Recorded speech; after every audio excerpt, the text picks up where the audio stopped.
am Mandy Mc- I am Mandy McDonough with Parkinson's Society Southwestern Ontario. My role here is programs and client services. So of course, if anybody needs anything or you're looking for information, please feel free to reach out directly to me. Just a couple of housekeeping items. We are asking participants to stay on mute for the duration of the presentation. There will be options at the end to ask questions. You can put those questions in the chat, or of course you could raise your hand as well, and our speakers will be happy to answer them at that time. PSSO would like to acknowledge and thank the Ontario Trillium Foundation for generously supporting our educational initiatives. I'd like now to introduce our speakers. Carly Pringle is finishing her first year of the Master of Occupational Therapy program at Western University. Carly has an interest in following a client-centered and strength-based approach to practice, enabling individuals to engage in the occupations and activities that are meaningful to them. Samantha Lau is finishing her first year also of the Master of Occupational Therapy program at Western. Samantha has a particular interest in the interactions among an individual's mind, body, and environment. Samantha understands the importance of taking a holistic approach to help clients participate meaningfully in their daily lives. So without further ado, Carly and Samantha, please feel free. Hi, everyone. This is really exciting to see everybody trickling in. So my name is Samantha. And my name's Carly. And as Mandy introduced, we're student occupational therapists finishing our first year at Western. And we're really excited to be here with you guys today to talk a bit about assistive devices. And as Mandy said, we'll take questions at the end. So first, we are joining you from the university today, so we felt it was important to acknowledge the history that's brought us to be on this land.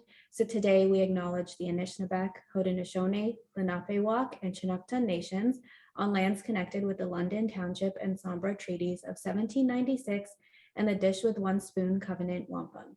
We respect the longstanding relationships that Indigenous nations have to this land, and we acknowledge the historical and ongoing injustices that Indigenous people endure in Canada.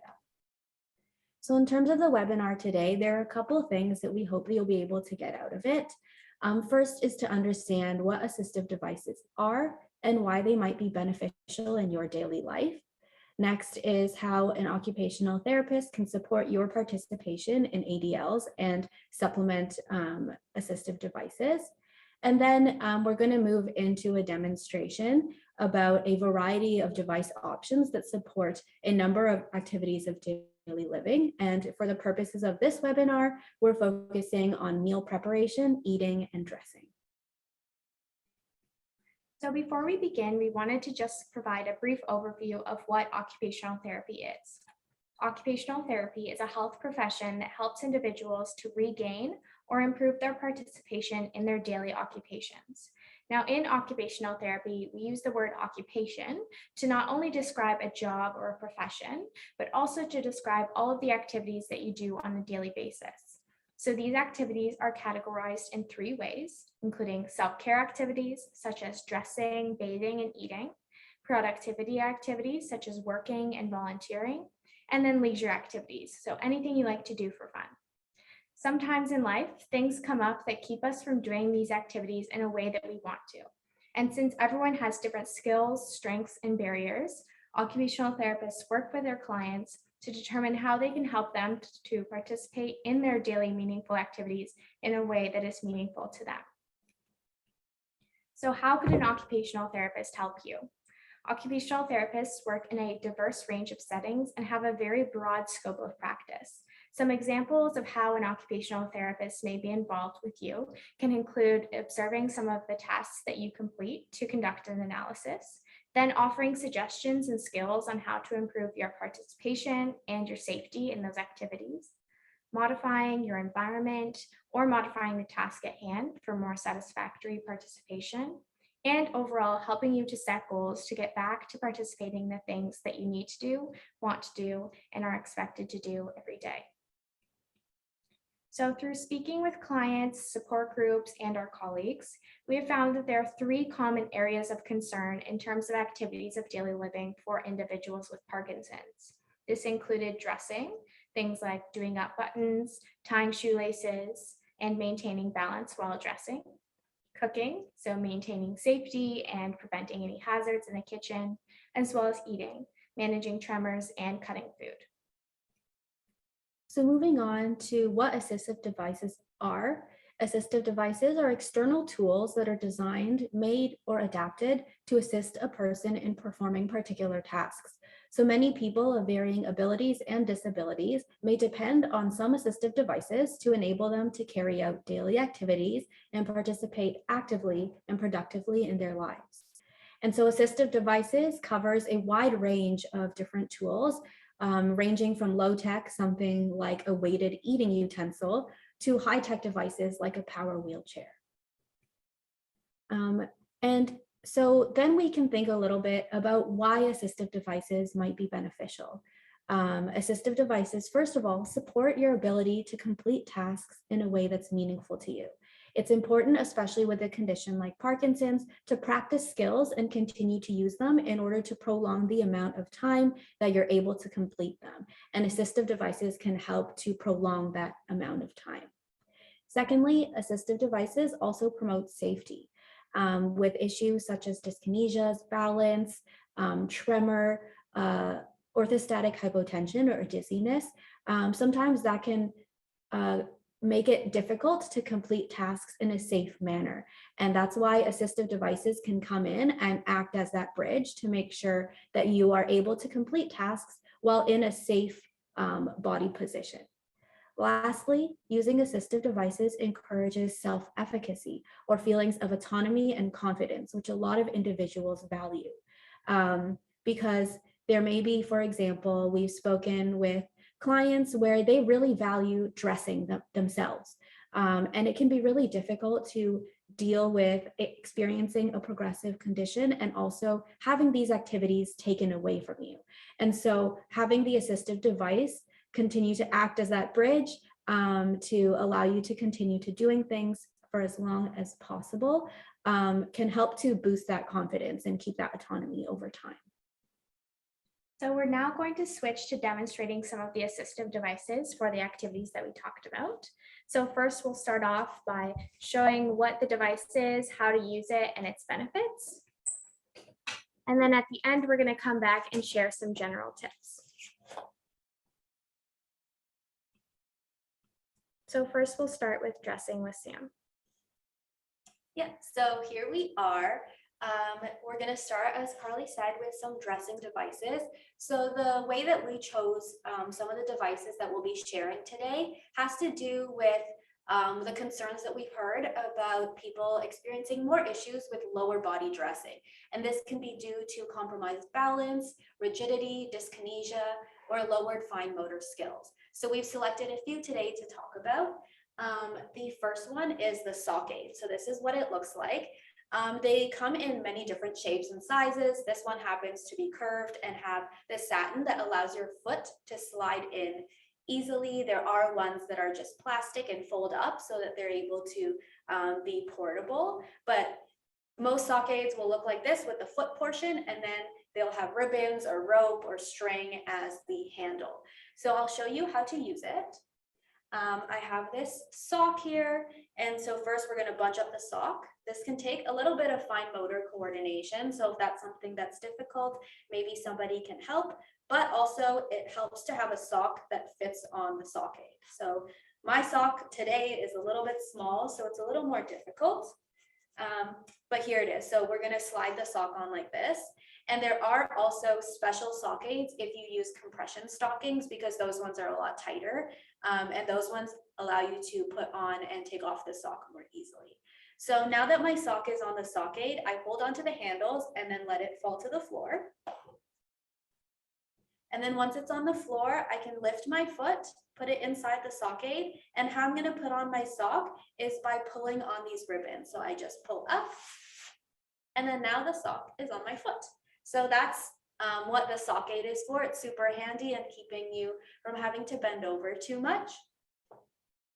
And then while we're talking about shoes and socks, I wanted to show you a device that is actually very commonly used and not really seen even as an assistive device, but it's something that's really, really helpful, is the shoehorn. So a shoehorn can come in this length, which is perfect for dressing in sitting, which we will talk about as the recommended way of dressing if you do experience issues with balance. But there are longer ones as well that you can use from a standing position, or shorter ones if you're able to bend all the way down. So the way that you use a shoehorn is to hold on to the handle here, and then the wide part at the bottom goes into the heel cup of the shoe. And then I'm going to use the curve along the shoehorn to slide my foot into the shoe. And then now my shoe is on, I didn't have to bend over too much, and it allowed me to do that independently. So while we're talking about shoes, it's really important, especially with individuals who experience trouble with balance, to have shoes that fit properly and securely. And that can be difficult if you have laced shoes, because if we think about tying shoelaces, that requires you, first of all, to have the fine motor skills and coordination to do it. Second of all, when you tie your shoes, you're usually stooped over for a minute or two. And among individuals with Parkinson's, dizziness can be an issue. So when you go to sit up after tying your shoelaces, it can cause dizziness as well. So one thing that can make it easier, but also remain safe, is through assistive devices for shoelaces. So first I have this one here. It's a coiled elastic shoelace. And you basically lace it onto the shoe the one time, and your shoe becomes a slip-on shoe. So this way you're able to keep using your lace-up shoes, but instead of having to tie your shoes every time, you can use a shoehorn, slip your foot right in, and then your foot is secure inside the shoe. There are also options, however. For example, this shoe happens to be very narrow and tight, so it might be difficult to slip your foot into a shoe like that. So there are these choices with the button where I can press on it and then extend it, loosen the shoe, put my foot in, and then tighten it. So those are some examples of assistive devices for putting on shoes. Next, Next, we have the reacher. It's broken. Okay. Next, we have the reacher. So it has decided to break on us at this moment, but essentially what it allows you to do is to reach for things without having to compromise your balance. And so, for example, my sock is on the floor and I would like to reach for it. If I didn't have the reacher, I would have to bend over onto the floor, again, changing my center of gravity, picking it up. And so especially on a day where maybe you're not feeling so well, that might be really difficult. And reaching down to the floor can be aided with the reacher. There's also reaching farther forward or reaching up for something high. And that allows us to prevent too much tippy toeing, anything that can compromise balance. So how it works is I take the handle and I press on it. And when I press it at the end here, it closes. So I'm gonna reach for the floor, pick up the sock, and now it's in my hand and I didn't have to bend over to do that. The last device that I have is in terms of fine motor and upper body dressing. We found that some people talk about issues with zippers. So we're gonna look at the zipper here. So first, how we would regularly use a zipper requires a pincer grasp, which looks like this. And you would have to take the zipper, maintain that grasp, and control on the way up, control on the way down. And that can be difficult if you experience fine motor issues or tremor to keep that grip. So we're going to eliminate that by adding a key ring to the end of it. And this is not anything special. It's not a special key ring. It's one that I had lying around and maybe something that you have lying around. But essentially, I can just use my finger, hook it through, and pull up or pull down. And you can do this depending on whatever finger works best for you. And that makes it something that is a lot easier than having to maintain that grasp. So now that's all for the dressing. And we're going to quickly move over to assistive devices for meal preparation with Carly. Okay, so the first device that we're going to talk about is an adaptive cutting board. So this is what the adaptive cutting board looks like. On the top, it has these two guards, and then on the bottom, it has these two prongs. So the two guards at the top are very helpful for making sure that your food stays in place and stabilized. So as an example, if we're making a sandwich, we would put the bread up, the guards would keep it in place, preventing it from falling off the cutting board or when you're cutting. And then you only really need one hand to cut the item because the guards help keep it in place. So if you have one side of your body that's more affected than the other by dyskinesias or tremors, this can be especially helpful. You would just be able to cut the bread like that.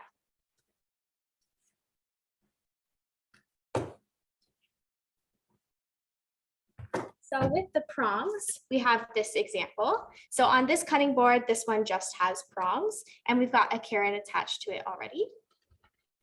So again, we wouldn't have to worry about hanging on to the item and it would stay in place. And then we would just be able,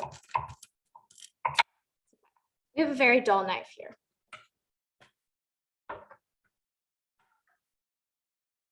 Our next item is a jar opener. So this is what the jar opener looks like. It has 4 different slots depending on what type of jar you have. So as an example, this just pasta sauce jar is what we're going to use. So on the inside, it has these ridges that hang on to the jar lid. So especially if you have tremor, reduced coordination, or just reduced strength in either of your hands, this is going to be an especially helpful tool. So you just put it around the top of the jar. And then you would be able to open it and then put it right back on as well. Another item is our rubber mats. So like we just talked about with the cutting board, if you were interested in getting a cutting board and just had a regular plastic cutting board at home, this is something that can be really helpful. Sorry, we're just going to adjust the camera.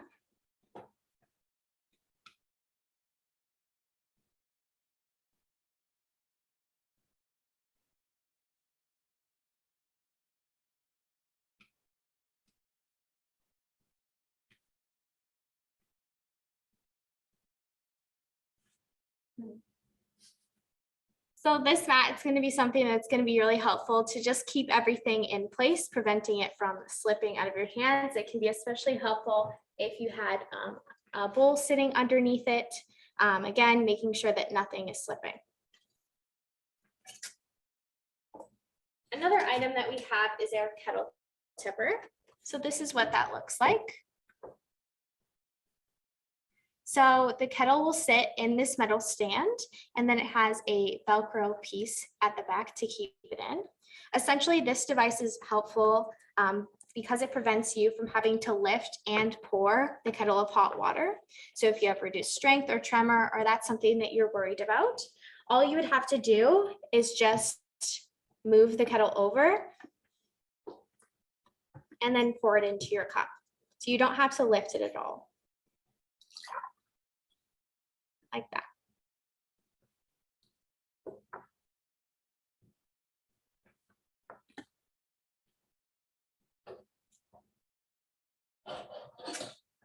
And then the last device that we wanted to touch on is just a regular timer. So timers, we would absolutely suggest as OTs, just making sure that you're always coming back to the food items that you have on your stove. There's many different timers that you can go with, whether that be on your phone, something like this, or even on your stove. Just making sure that you're always coming back to anything that you're cooking, especially if memory is something that you have challenges with. So those are the things that we had prepared for meal preparation. So we'll now switch to Sam for eating. So now in terms of eating, we have a couple of assistive devices that we've picked to address things like tremor or strength.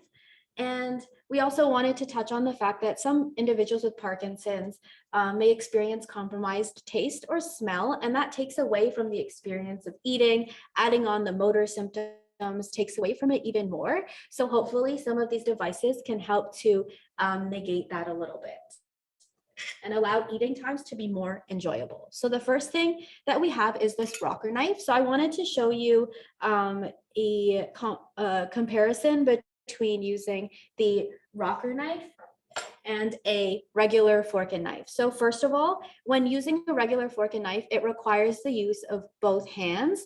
And if we think about the task of cutting food, it's actually quite complex because I have to do 2 different motions with each hand. And so this hand is stabilizing, which requires my hand to be still. And then this one, it requires a diagonal forward and back and downward pressure, which can be difficult. While a piece of bread might be easy to cut, if I had something like a tougher cut of steak, that might be difficult. And so the rocker knife allows you to, first of all, complete the task with one hand. And then also we provide direct downward pressure, and it cuts the bread easily. And I get a nice precise cut. I can also cut fruit with it very easily. So that's what that looks like. The next one that we have is in terms of plates. So I have here a scoop plate. This one also happens to have suction cups underneath it. But what a scoop plate is, it's just a regular plate, but with a raised lip. So what that does is if I have some food here, it allows me to scoop the food right up against the edge of the plate and pick it up. And so this might be beneficial for somebody who experiences tremors or dyskinesias that can sometimes make movement a little bit unpredictable. And instead of having food fly off the plate, you get to keep that on your spoon and it goes directly into your mouth. But the plate is an assistive device in itself. So this is something you would have to purchase separately. So if that's something that wouldn't be as of interest to you, we can use a regular plate and a plate guard. So plate guards can come in metal forms or also plastic, and it has these clasps on it for me to pull and extend over the plate, and it securely attaches to the plate. And it does the exact same thing. So I have some food and I can use my spoon to push it up against the side and pick it up. And as Carly talked about earlier, we can also use that placemat for even more stability. So this provides a bit of stability, and then the mat provides even more stability. So if you do experience more excessive movement, this allows everything to stay in place throughout your mealtime. So next, we're going to talk about utensils. And there are so many different kinds of utensils, and it's similar to how everybody with Parkinson's may present differently. And so there may be different needs in terms of utensils. So as you can see, these are all different, and it is great because that way you can try different ones and see what works best for you. So I'll talk through each of these. So first we have a weighted utensil. So this looks exactly like a regular utensil, but it's heavier. And the reason for that is because heavier utensils allow a bit of the tremor to be counteracted. So that might help in providing a little bit more stability if you experience tremor. And then we have the built-up handle utensil. So these ones are all actually built up, but this one I'm showing because it's a bit wider and it has grooves in it that allow for better grip.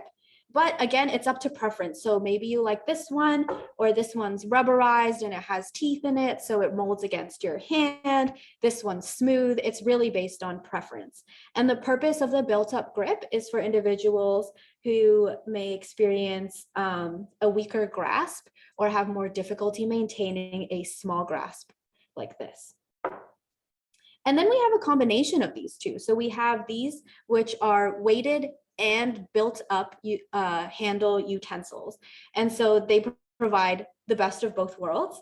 But the one thing to consider about weighted utensils is that it may cause fatigue a little bit earlier. So it's really up to you and your own symptoms and your preferences about weighted utensils. The next one that we have here is a swivel utensil. So I'll show you how that's used. So a swivel utensil is great for somebody who might have some dyskinesias or tremor, because if I pick up the food and then I tremor or I shake, the food stays on the fork. And so that might be helpful if you experience tremors. Next, we have the right angle spoon. So it looks kind of funny. It's like a bent spoon, but the purpose of it being bent is for somebody who has rigidity or restricted range of motion. So this one allows me to hold my wrist in one position and bring it up to my mouth, versus with this, I would have to scoop it and then my wrist has to turn and then I have to bring it up to my mouth. So this streamlines that a little bit. And that is utensils. So the last item that I have is an adapted cup. So this is a weighted cup. And again, the weight helps with tremor. But you'll notice that this cup is also an oval shape and not circle. And the purpose for that is, first of all, it's not very drastic, but it does allow a little bit less range of motion for you to get the cup make contact with your mouth, but also it controls the flow of the liquid a little bit. So a circular cup, the water might come out a little bit wider. So this narrows that and allows you to control the flow. Another option, if you would like a very easily accessible option for that, is a straw, because straws can help allow you to have control over the amount of liquid that enters your mouth. And that way, if you experience issues with swallowing, it reduces the risk of any kind of choking. And so that is all in terms of assistive devices. And we're going to transition back to the slides where Carly's going to talk a little bit about some tips that we have to use in combination with the assistive devices. All right, so backtracking just a little bit, we'll go back to some of the devices that Sam was talking about for dressing. So just some general tips. First, we would suggest laying out all the clothes that you'll be changing into before you start to get dressed. This can be especially helpful as OTs. We kind of preach energy conservation and preventing that fatigue. So by laying everything out, not only are you ensuring that you have all the items that you need to get dressed, but also preventing yourself from having to walk around the room multiple times. The next one is to remain seated as much as possible. Again, this goes in line with energy conservation and preventing fatigue. It's also really helpful for individuals who have balance difficulties. So remaining seated just prevents any falls from happening. Another tip is dressing the more affected or weaker side first, if that's something that you experience. This is going to take a bit more energy in the beginning, so it's best to start with that. And then if you need, you can take a break and then do the other side. And then our last tip for dressing would be to dress during on periods. You probably notice a very significant difference between on and off periods. I think dressing during on periods is just a bit more helpful, making sure that you have a bit more energy to be able to get dressed and set yourself up for success. So the next one is tips for meal preparation. So our first tip is to complete as many prep tasks sitting as possible. So this can be chopping vegetables, grating things, mixing things, whatever you can to remain seated is probably best, again, falling in line with those energy conservation tips. Next is making sure that all of your regularly used items and appliances are in easy reach.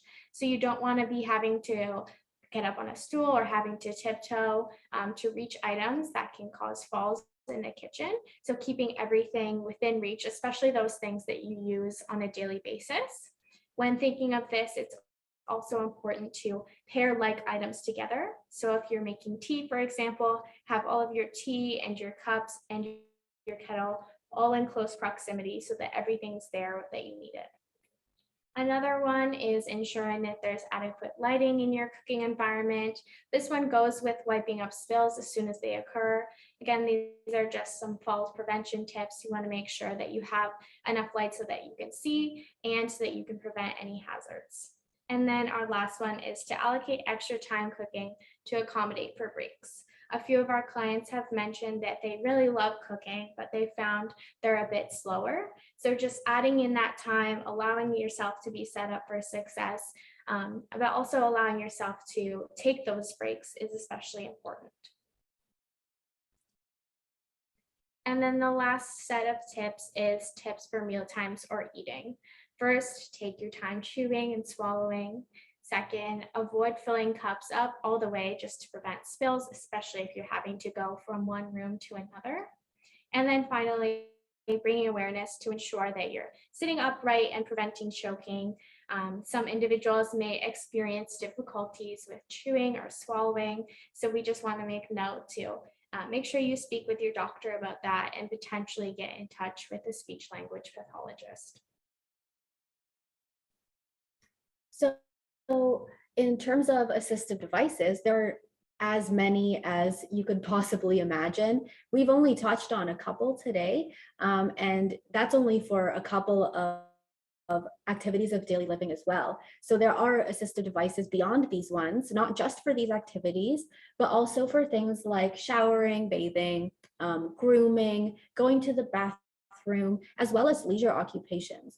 So there are amazing options for assistive devices across all of these activities of daily living.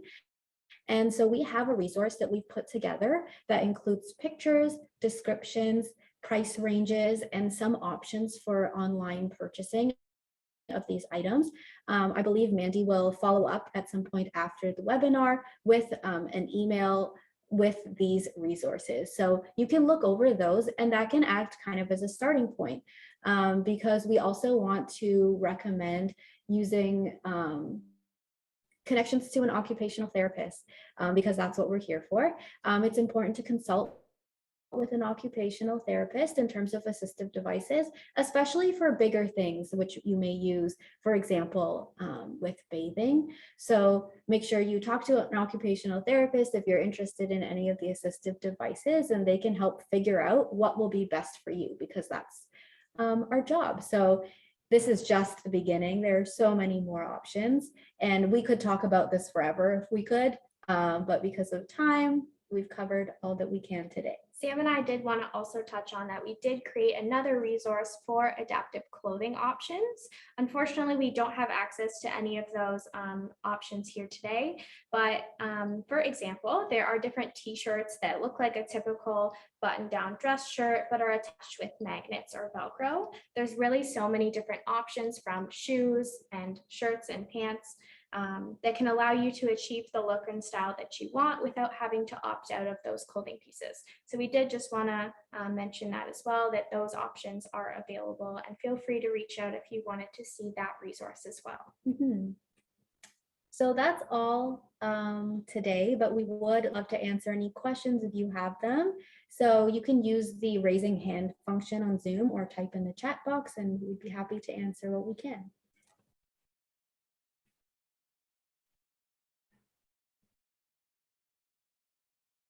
Does anyone have any questions for Carly or Samantha?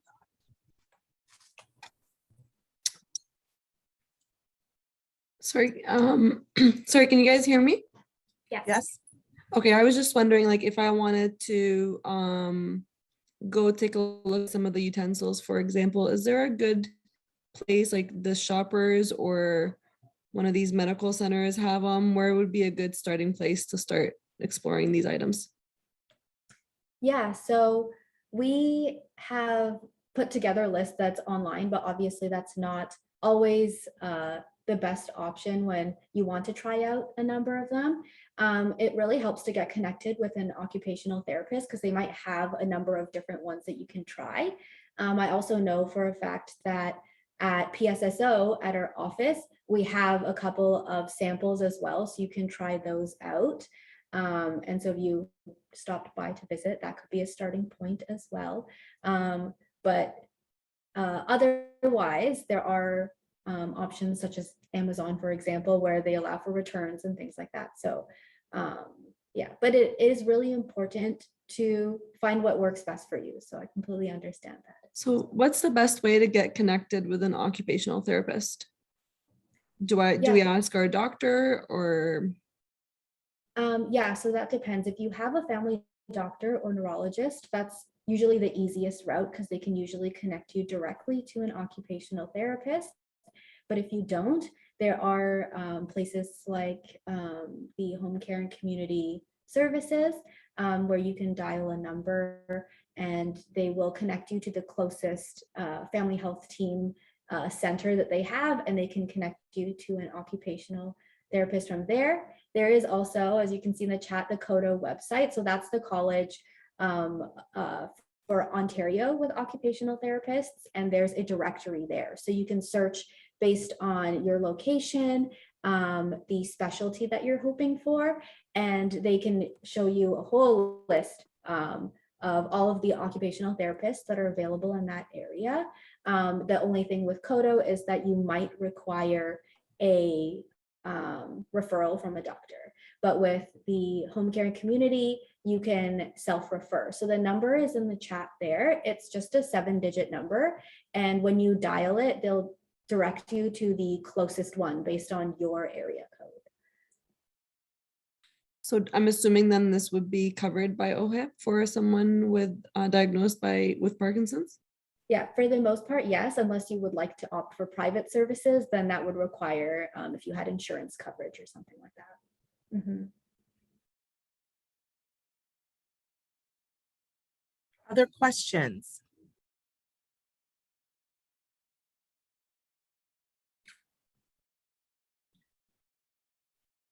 So like Sam and Carly mentioned, Cassie will be emailing out a list of assistive devices that is more broader than what they covered today.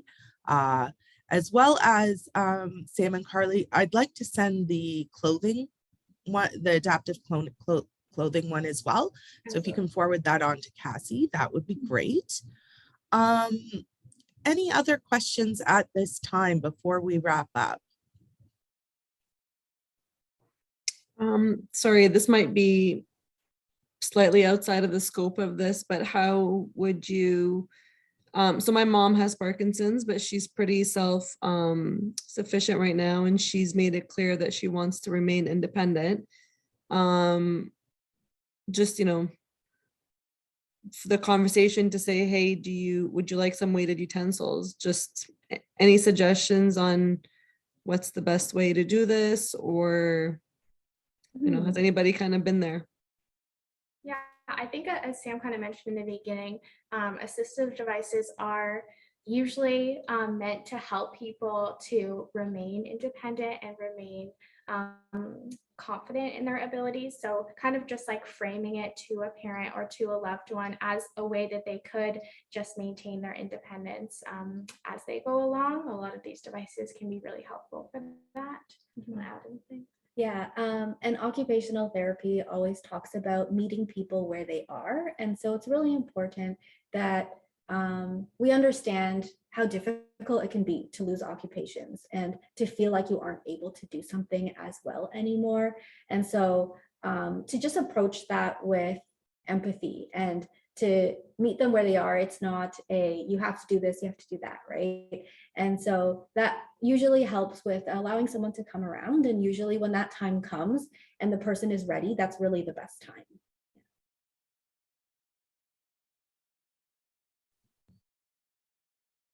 Any other questions?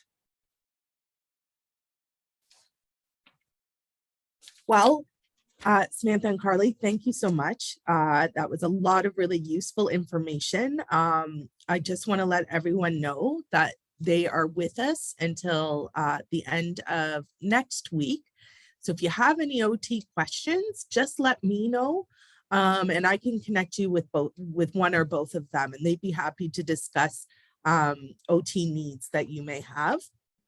Again, I would like to acknowledge and thank the Ontario Trillium Foundation for generously supporting our educational initiatives.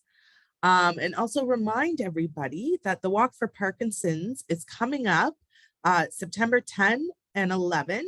You can check our website for more information about what day, if it's the Saturday or Sunday, the walk is in your area. The Walk for Parkinson's is an opportunity for the community to come together to support those impacted by Parkinson's disease in Southwestern Ontario. All funds raised in your area stay in your area to support local initiatives, educational initiatives, programs, they all stay within your area. So if you're interested in signing up for the walk, please do so. If you need some assistance, you can reach out to myself and I can connect you with Dylan Murphy in our office, who is responsible for coordinating all the walks. So if that is it, I think we'll wrap up. For any information, referrals, information about support groups in your area, you're looking for information on a specific symptom, please reach out to me at info@psso.ca. And just to remind you that hope is close to home. We're here for you if you need anything at all. Thank you for joining us today. Have a wonderful day, everyone. Bye. Thank you. Bye.